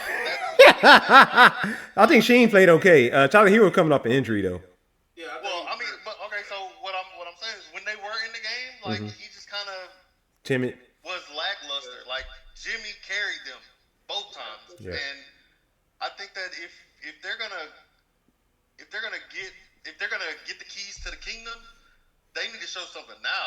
And I mean, they've been Hero's been playing better, but. Yeah. He hasn't been consistent like Jimmy. Is all I'm saying. I want your vet to stay on the team, though. That's in my mind. Yeah, I'm not paying me personally. I'm not paying an Asian superstar unless he's a homer. If it was Dirk or D Wade or Kobe, and they're long time people for our franchise, then I'd be I'll pay you. But I'm not paying Jimmy Butler. Me personally, and I like Jimmy Butler, but I'm not extending him either. Jimmy Butler's messing. Hang on before you get real quick, Bears. Before Jimmy Butler is messing up his trade value by lashing out because it's not the first time he done it. He did it with the 76ers. He did it with the T-Wolves. If Jimmy Butler is unhappy, he lashes out. So who wants to pick him up? So it's just nobody wants to trade any valuable pieces for Jimmy Butler right now because if they trade for him and he's unhappy. He's going to do shit like this. Well, I agree with for himself too, and Pat can't release him. So it's just you're just gonna rock there. Right, and it's gonna end up ultimately hurting both parties. For like you just said for Jimmy because he's lashing out. He's basically being unprofessional. You have a contract to fulfill, which is at least be professional enough to still show up and play. Even if you are unhappy, just voice your unhappiness with your agent. Let them take care of it. Try to get you to a destination. Now they're probably, even if they do trade you, they're not going to trade you to a destination that will work for you now. They're going to trade you to a horrible destination like Charlotte or something, or Washington. You know what I'm saying? So for Jimmy's side, but I do understand why Jimmy is lashing out. He is essentially the heart and soul of that team, and he's already seen how Pat Riley treated D Wade. D Wade was a franchise player. And one of arguably the third greatest shooting guard ever to play the game. He's the greatest Heat ever. There you go. He's the greatest Heat ever. And Pat Riley treated him like he was a role player to the point that D Wade had to walk before he came back, and Pat Riley had to kind of make amends to a degree. But there's no way. Pat Riley basically puts it down he's like, hey, look, I don't care who you are. You can be D Wade, you can be LeBron. Once I see a decrease in value in your play according to the team structure, I don't want you anymore. And players, though, the thing is, it's going to hurt the Heat franchise as long as Pat Riley is there because now stars aren't going to want to come to Miami. And even if they trade for him, are they going to want to stay there long term now? It's like, Pat Riley's going to have to do things like trade for people and hope they want to stay. He's part of building the draft. That too. And he got to hope that people don't get in the rookies' ears and be like, hey, man, you see how they did D Wade? You see how they did Jimmy Butler? So it's going to hurt both sides ultimately, and it's kind of petty on both ends in my opinion. But yeah, I do agree with Jimmy. I see why Jimmy, with him being the heart and soul, going back to Ehu's point about Tyler Hero, right? Tyler Hero's good, he has a slight bit of dog in him every now and then, but he ain't that dog. Like Jimmy Butler's a dog, man. Like, and Bam, we know Bam has all this talent. He ain't a dog. You know, he don't play like a dog until Jimmy gets on him to play on like a dog, and that's why they get so far.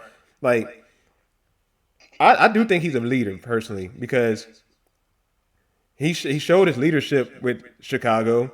That's where he learned a lot of his leadership ability, playing with D Rose, playing with Joakim Noah, playing under Tibbs. So he understands that it's tough to get to where you're trying to get to. It's tough to get to these finals. It's tough to get deep in a playoff run.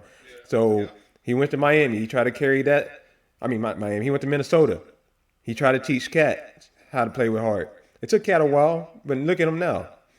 Hey, next Cat is different.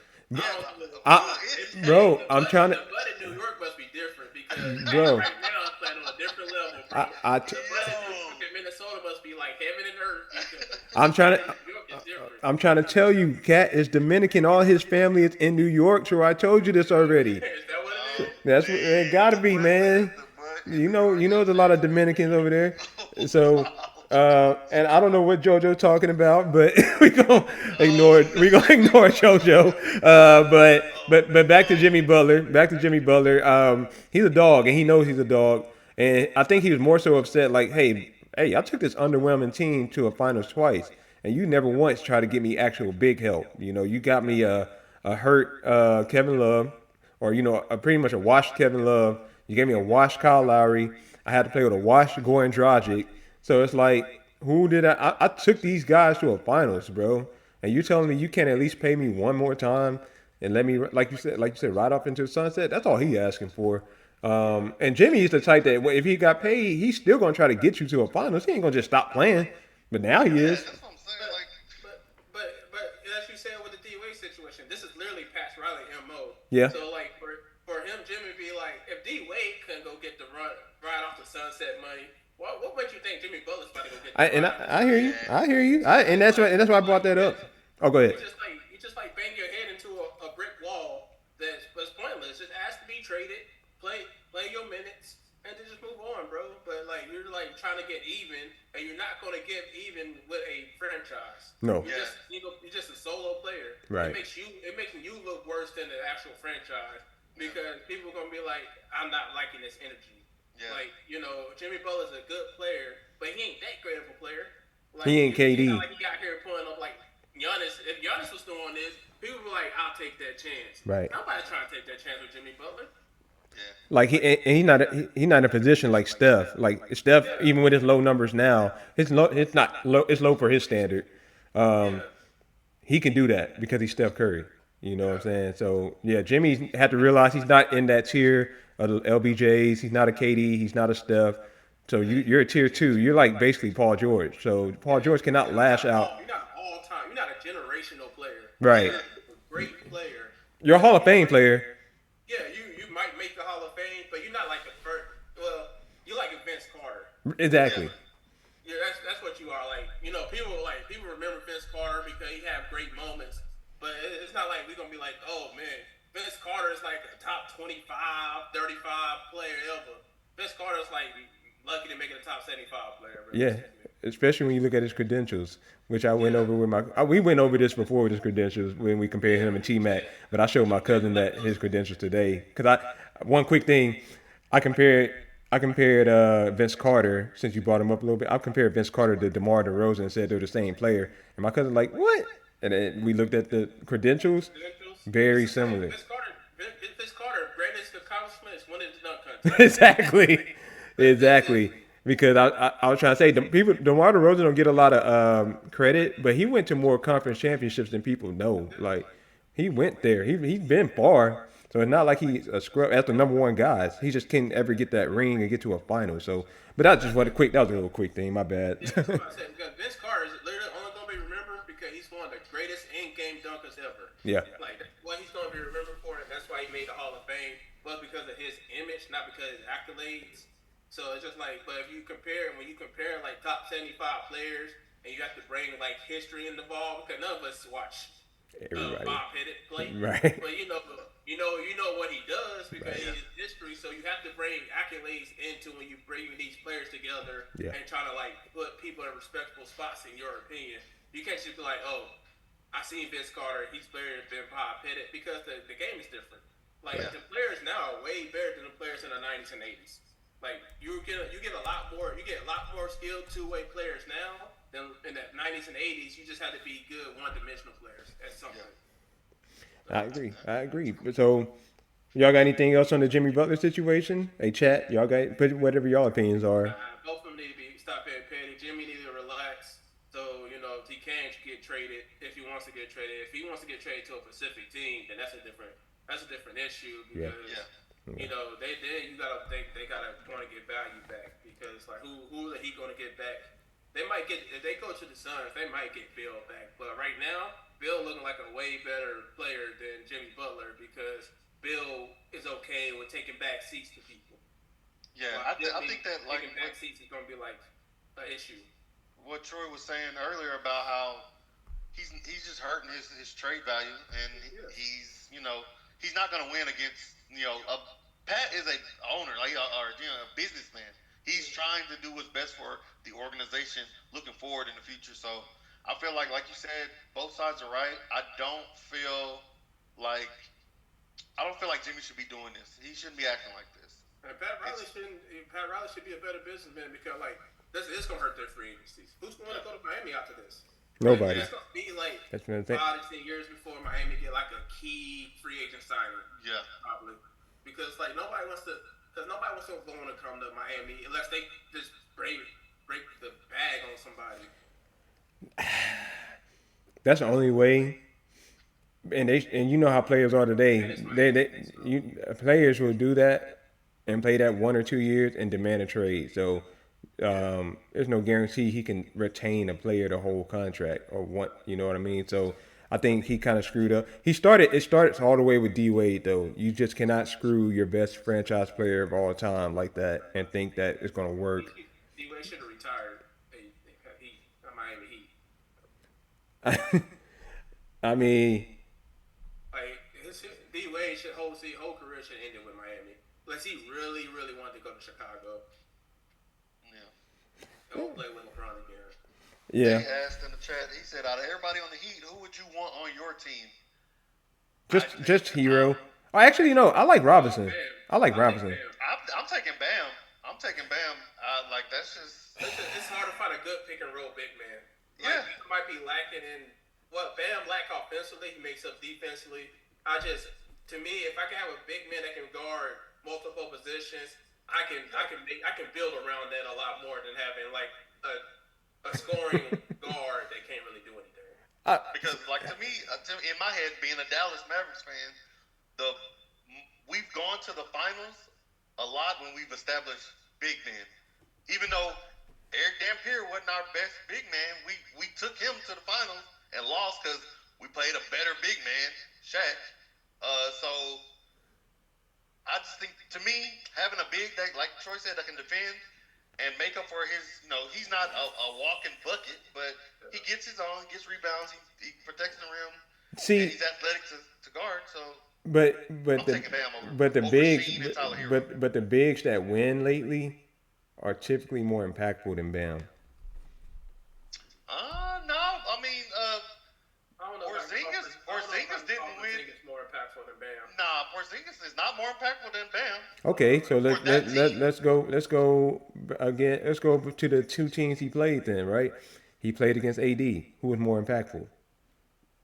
AD was more impactful. Okay, so he also played against the Nuggets. Who was more impactful?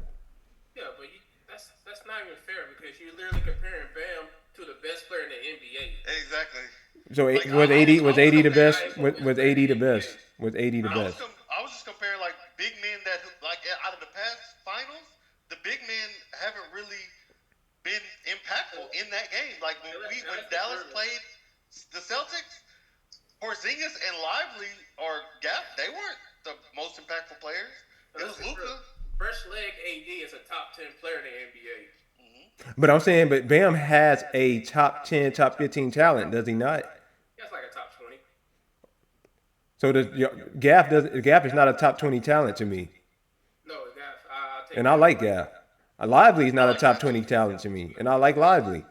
So my point is you typically got to have a top 20 talent probably at the big for most cases. I think Porzingis is top 20 talent. I mean, but even and bigs go beyond just center though. It's like Bam can play power forward and center technically. So you got to think about the Giannis's. Again, you're comparing like top 5 and 10-ish talent to like a top 20 talent, in my opinion. So it's like, yes, we need like a super elite big, but it's like, how many are them in the NBA? I'm trying to think of the winners of lately. The only one that technically didn't have a, huh? Golden State don't really have bigs. They go to, like, I can see Draymond is an impactful big, no matter what we say. But I can see Bam taking that Draymond Green role. Yeah. And helping them. I mean, I feel like they're so soft in the middle right now. Like, it's just kind of. I'm looking at 9450's comment. I don't think he can carry a team as number one. He's not consistent enough. Oh, Bam? Yeah, we've seen him by himself a lot, and he don't do enough. I think Bam could be a good quality big on a championship caliber team, but he can't be the lead. He can't be the best player on your team. No. Could he be the second best? Yeah. It depends who your first best is. If you pair him with a good Luka, guard, I think he can shine with Luka. That's what I was gonna say. If you put him with a good guard, then yeah, he'll thrive.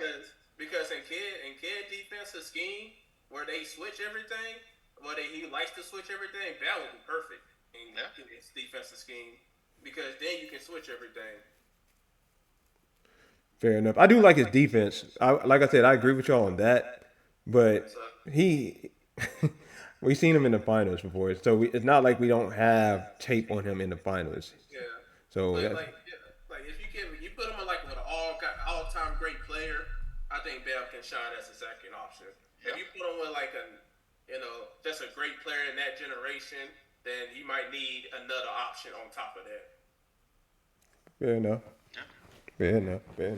All right, man. So y'all leave in the chat. We're looking at the chat, man. Y'all tell us what y'all think about the Jimmy. Well, y'all kind of told us, but y'all tell us anything else y'all want to say. We're gonna move on to the next topic, and that topic is: are the Clippers for real?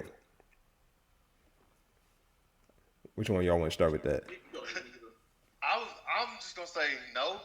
My bad. No, they're not. Hey, JoJo said hell nah. Trash garbage.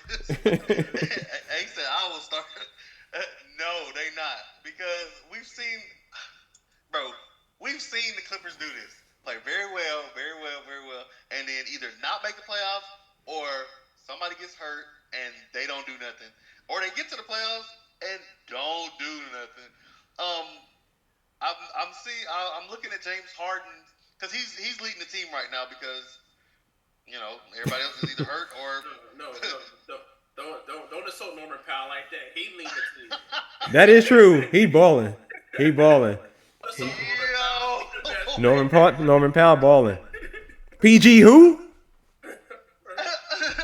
James Harden is leading the team as the facilitator. He's not scoring. He ain't got to score. I'm looking at his points per game right now. Like, what is it, 21? 21 points per game. His assists are actually they're down this season by 0.2. But steals are up. Made field goals are up. Like he's playing better, but I just from the eye test, me looking at them in the past few games that they played, like James Harden is spreading the ball around. He's not H-Town James Harden where he's got to go out and get 45 a night. And I like seeing him play like this because I feel like this is who he's supposed to be, this facilitator. Even though he can get 45, he don't need to. And I don't even know, not saying that he can't anymore, but I just don't think that's what he wants to do now. We saw when he was on the Sixers,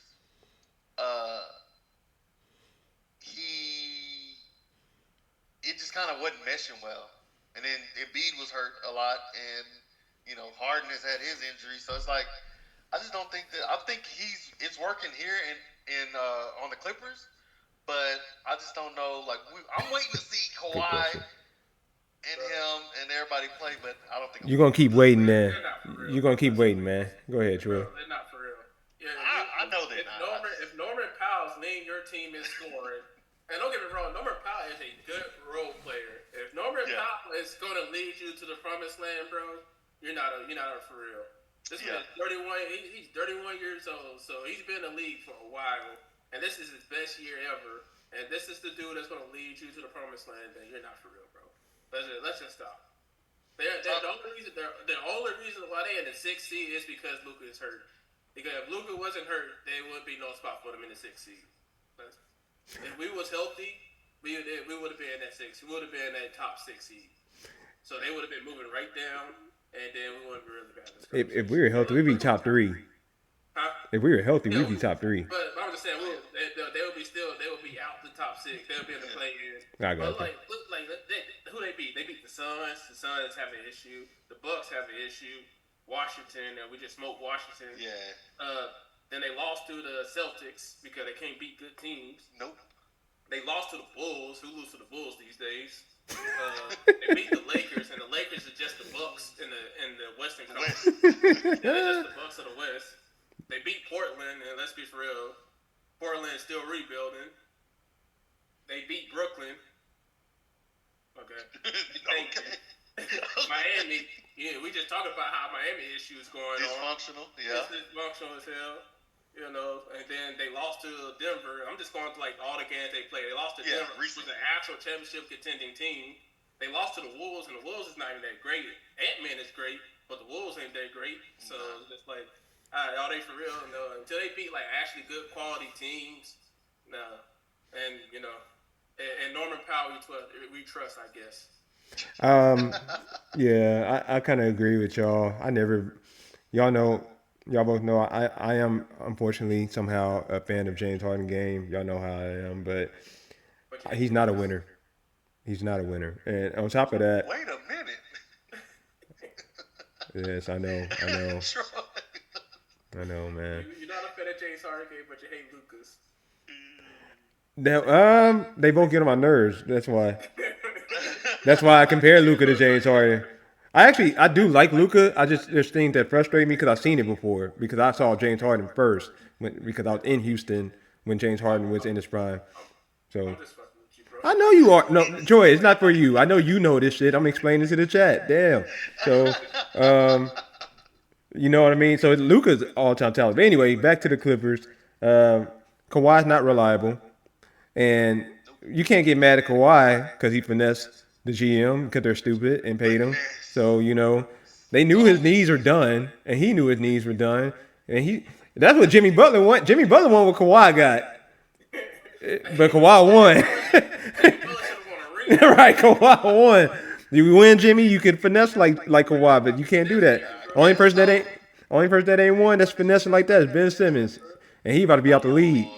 So, but nah, man, it's just the Clippers just not, like you said, Norman Powell.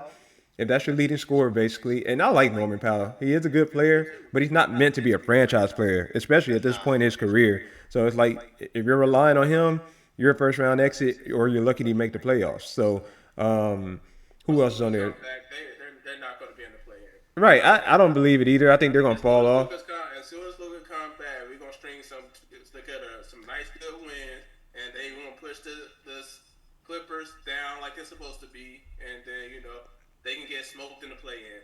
They might still make it. Depends. You can get lucky in the play-in. So we'll see what happens. I mean, they are going to play in team. I do agree with that part.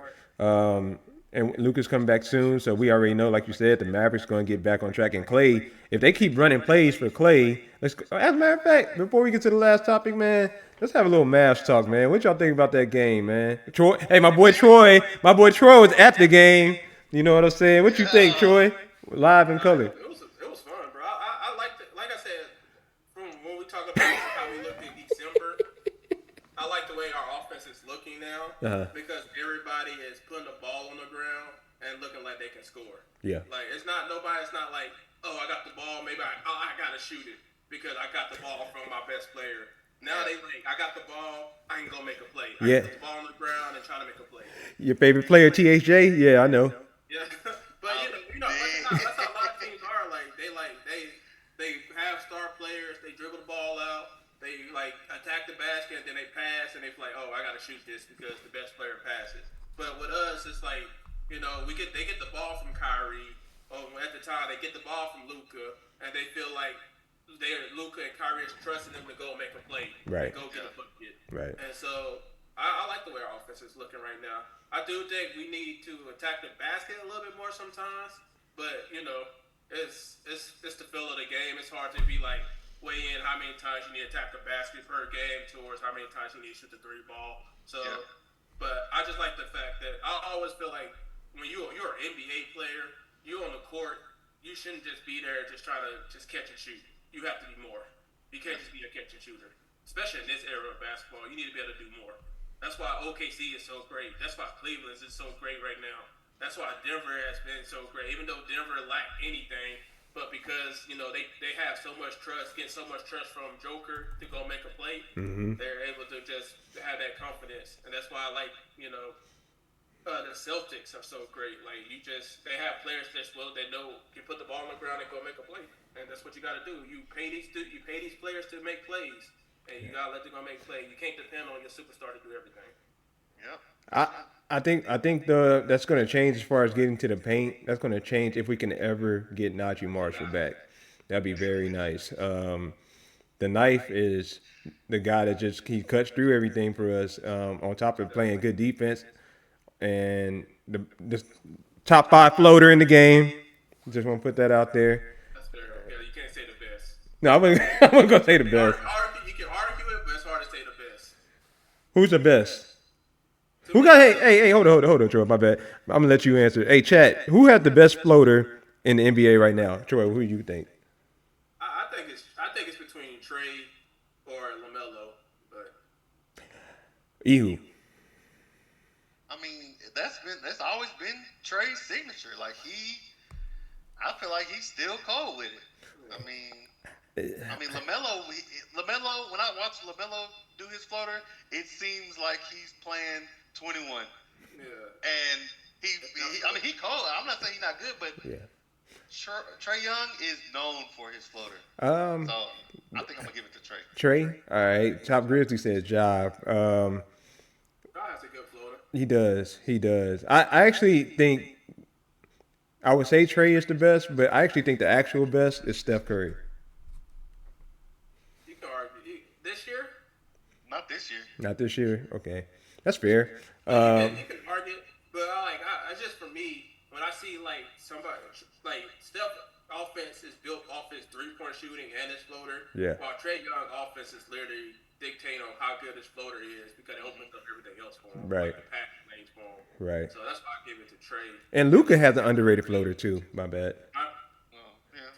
Luka. Oh, we said at the same time. I'm about to say Luka got a good floater too. Yeah. Luka have a great mid-range game. Yes. Yeah. And Kyrie. How do we forget that? Yeah, but Kyrie got the best finishes in the game. Yeah, he Probably got his package. probably not no more, but he's still up there. Yeah. You can tell he lost some legs. Yeah, he definitely did, but he still helps us out a lot, man. We love Kai in Dallas, so shout out to Kai, man. We love you out here, man. We appreciate you playing hard for us and not them sorry ass Brooklyn Nets who try to do you dirty and shit. Speaking of Steph, we're gonna get to the last topic of the NBA, which is did Steph, KD, and Bron deserve to make the All-Star this year? What's y'all takes on that? If they don't play a lot of games, you shouldn't be in it. I mean, they made this rule at the beginning of the year, at the end of last year, really. If you don't play enough games, you shouldn't get the awards and get to go to the All-Star game. But I think they played enough games. Have they played enough games? Yeah. I'm talking more so about like production-wise. They base it off prediction. Yeah. So I got you. So if they predicted to make 65 games, they can qualify for the All-Star. Yeah. While in Luka's situation, he's not predicted to make 65 games, so he can't qualify. Yeah. They're basically a cutoff, and they'll know when to cut you off, like Troy said. So Luka was in it until he wasn't in it. So they know. I got you. So okay. Based off that, I don't think. Based off of the play that I've seen, I think that KD should make it. Steph should make it. Woo! That's the one I have a problem with. I'm talking about in the All-Star game, like in the game. My thing is, okay, you about to say you don't think LeBron's gonna make it, right? Yes, Troy, he's gonna say that. Say it real quick, because I want to assume. I guess not. I mean, but my thing is, if LeBron don't make it, Steph. who in the West is gonna take his spot? It's my thing, because there's not enough forwards in the West that's better than LeBron right now. No, not better, but I mean, so whenever they were doing the whole team captain thing, like some of those people that were on those teams weren't better than other people that were not in it. So it's like, does it matter if they're better or not? Yeah. That's the vote, though. So how it goes is the team captain is based off votes, and then the starting lineup is based off votes, but the reserves is based off coaches. The press. That's what I'm saying. Like I could see, like, if this is going to be like close to their last season's plan, then yes, all of them need to be in. So, go ahead, Darius.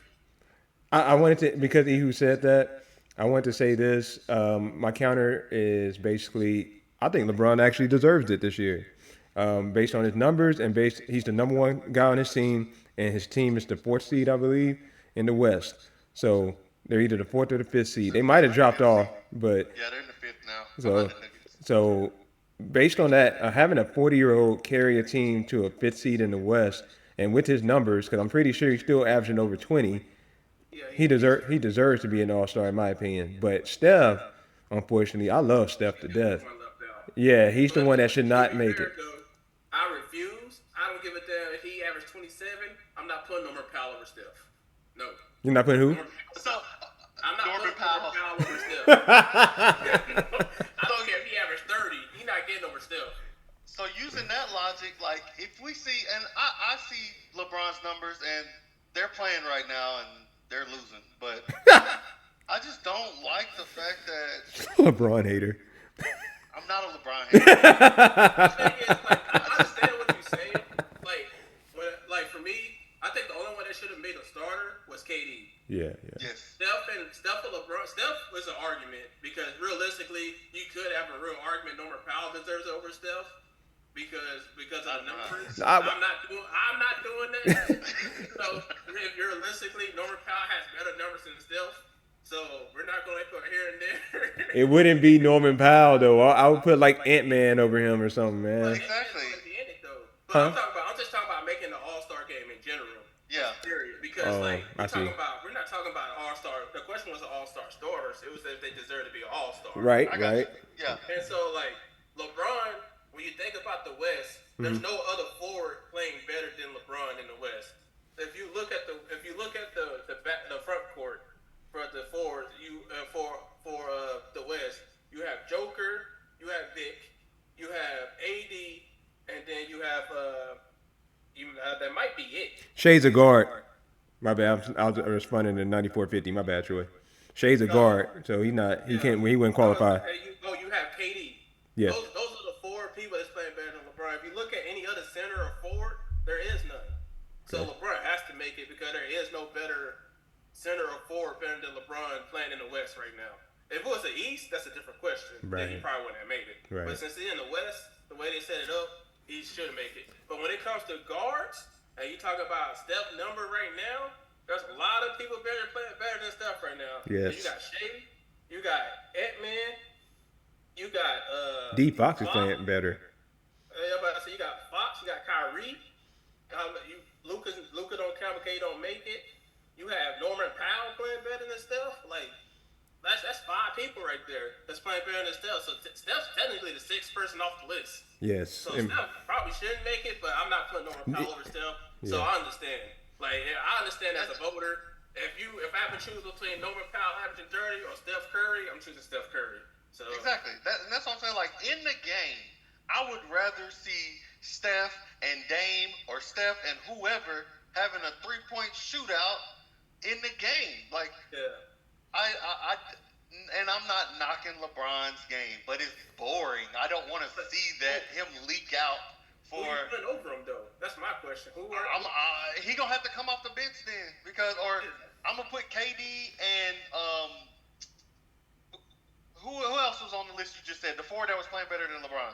The four backcourt players that playing better than LeBron is Joker, KD, Vic, and who was the last one? It was another one. Who's the third one? I'm sorry, Troy. Anthony Davis. Who's the third one? I'm sorry. Victor Wembanyama. Okay, got you. Yeah. I'm putting all four of them in. You know, they do backcourt, frontcourt. And Yeah. LeBron says He's a front court. He would be backcourt, right? No, he's front court. Backcourt's the guards. So let me tell you this. He'd be front court because He's not going to play that position in the game, though. He's going to play point guard. When LeBron is in the game, he's going to bring the ball up the court. Point So forward. he's not going to be. They Holding have him listed as a forward though. They bring the ball up the floor too. And right. Joker game is not that fun Right. to watch. They Joker's game is he gonna be dropping dog? You've seen. that's what you just said. You just contradicted yourself. Last year, In the him and All-Star? Luka was making that jump. They bullshitting, man. They was joking around for real though, but It was bad though, bro. They weren't even. seeing Steph in it would make more sense. Yeah, that's fine. Go out there and give you some dunks. Joker is out there playing hot potato with the ball, bro. That's why LeBron didn't pick his ass up that one year. But that's my thing. It's like I don't agree that LeBron shouldn't start, but at the same time, LeBron should make it because there's no other backcourt in the West that's going to take his spot. While you know you have choices for your front court when it comes to Steph, like you have choices. We're not doing that. Top Grizzly. No, marketing sucks. I'm sorry. I'm sorry, cuz he sucks, man. Marketing, but marketing has had a good year this year. Let me see what Lowry number is right now. Lowry's averaging 19. Not good enough. On a losing team, not good enough. What's his rebounds? I think he's on average like 6 boards. Yeah, 19 and 6. Yeah, it's not good enough, cuz. LeBron's averaging like 20 and something. 20. Where you at, LeBron? 23 and 23 and 5.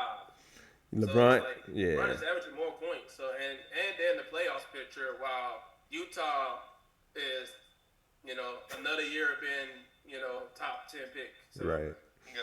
Which is like, what do they be doing with their picks? 'Cause I don't know a single one of their top 10 picks except for the big man you talked about. They're not trading nobody, bro. I understand. You want to keep certain pieces, but you can trade somebody like Jordan Clarkson and get something for him. Jordan Clarkson's 30-something. Yeah. Trade him. Move him. Young bull. You can trade him and get something. He's like 27, 28. Like, you need to be trying to get younger and then trying to rebuild, but you're just keeping your same roster and you're not making any progress. Yeah.